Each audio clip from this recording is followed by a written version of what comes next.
wala kay mugawas.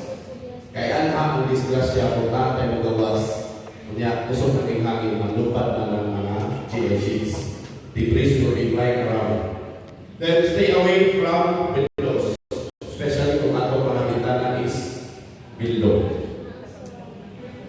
Then avoid, in case mubaha, avoid stepping into bad waters, especially kung natay sa mat.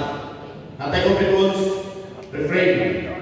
Gawas na lang kung kinahanglan kayo itong life-threatening na situation, na kinahanglan ka kung naot sa baha para mo transfer to other location, do it.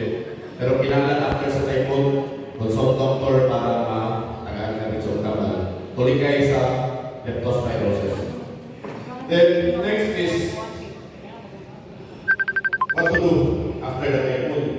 Be cautious of hazards. After the typhoon, naghamang mga seeing na nasahan sa mga kahoy,